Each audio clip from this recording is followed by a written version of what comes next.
सिलचर के विधायक दीपान चक्रवर्ती ने डॉक्टर श्यामा प्रसाद मुखर्जी के तिरोधान तिथि के अवसर पर शिलंगपट्टी रोड क्षेत्र में स्थित प्रतिमूर्ति पर पुष्पांजलि अर्पण कर अपना श्रद्धा व्यक्त किया और उनके जीवनादर्श पर आलोकपात भी किए। बाद में सिलचर के जिला भाजपा कार्यालय में भी स्मृतिचारण कार्यक्रम में उन्होंने भाग लिया और भाजपा कार्यकर्ताओं के मौजूदगी में श्रद्धांजलि प्रदान करते हुए उनके जीवनादर्श पर भी आलोकपात किए। प्रथमबार আমরা লক্ষ্য করেছিলাম এই কর্মক্ষেত্রে বাংলায় স্বাগত বক্তব্য রেখেছিলেন ডক্টর শ্যামা প্রসাদ মুখার্জি। আমার একটা ব্যক্তিগত কথা যে পশ্চিমবঙ্গের রূপকার আমি সবসময় বলে থাকি, পশ্চিমবঙ্গের রূপকার আমরা জানি যে ডক্টর শ্যামা প্রসাদ মুখার্জি যদি না থাকতেন আজকে বাংলা, পশ্চিমবাংলা আর ভারতবর্ষে থাকতো না। সেই জায়গায় দাঁড়িয়ে শ্যামা প্রসাদ মুখার্জি পরবর্তীকালে আমরা জানি জনসংঘের প্রতিষ্ঠাতা, আর এই জনসংঘ প্রতিষ্ঠাতা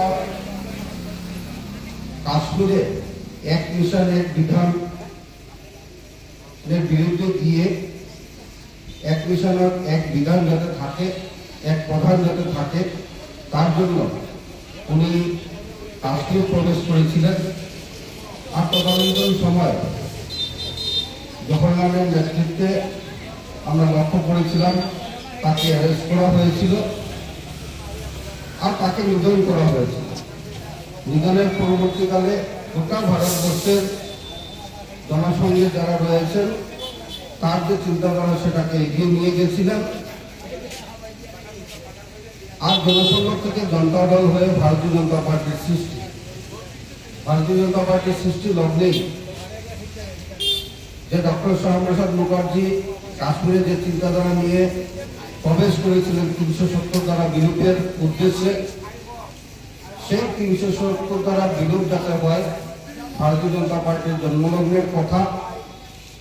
আর একটা অসাধারণ কাজ নরেন্দ্র মোদীজির নেতৃত্বে আমরা লক্ষ্য করেছি। আমাদের গৃহমন্ত্রী অমিত শাহ সেই দায়িত্ব নিয়েছিলেন আর ওনার নেতৃত্বে ৩৭০ ধারা বিলুপ হয়েছে।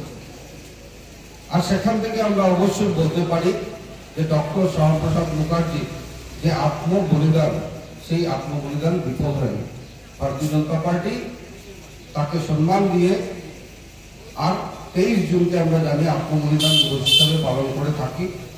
আর আমরা আজকের দিনটি ওনার মৃত্যুবার্ষিকী পালন করছি।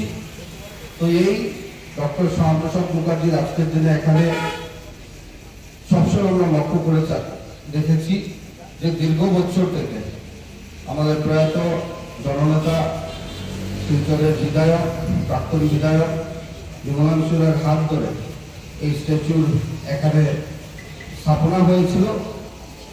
আর এই স্ট্যাচুর স্থাপনার পরবর্তীকাল থেকে এই শ্যামা প্রসাদ মুখার্জি যারা দায়িত্ব নিয়ে প্রতি বছর বিশেষ করে 23 জুন ও 6 জুলাইকে ওনারা যেভাবে অনুষ্ঠিত করেন তার জন্য এই কমিটিকে রমাদা বিদেশ কাকুর সহ এই কমিটির সকল সদস্যকে আমি আমার আন্তরিক শ্রদ্ধা নিবেদন করছি। শ্যামা প্রসাদ গ্রুপ মহিলা কমিটির প্রতি বছর আমরা লক্ষ্য করি যে একটু ছোট্ট হলেও একটি কালচারাল অনুষ্ঠান এখানে তারা অনুষ্ঠিত করে থাকেন। আমার মাসিও এখানে রয়েছেন, ওনারা ওনাদের টিম নিয়ে যেভাবে প্রতিনিয়ত আমাদেরকে উৎসাহ প্রদান করার জন্য এই বয়সেও তারা দায়িত্ব নিয়ে কাজ করছেন, সেটা তাদের থেকে শিকার ব্যাপার রয়েছে। সামাজিক যে দায়বদ্ধতা নিয়ে যে কাজ তাদের থেকে আমাদের শিকার রয়েছে। আজকে উপস্থিত সর্বস্তরের জনসাধারণ, ভারতীয় জনতা পার্টির সকল কার্যকর্তাকে আমি আমার ধন্যবাদ জ্ঞাপন করছি এখানে উপস্থিত হওয়ার জন্য। শুধু একটি কথা বলে কথা শেষ করব। শ্যামা প্রসাদ মুখার্জি একজন বাঙালি ছিলেন, আর বরাক বিশেষ করে হিন্দু বাঙালিদের প্রধান জায়গা, যেখানে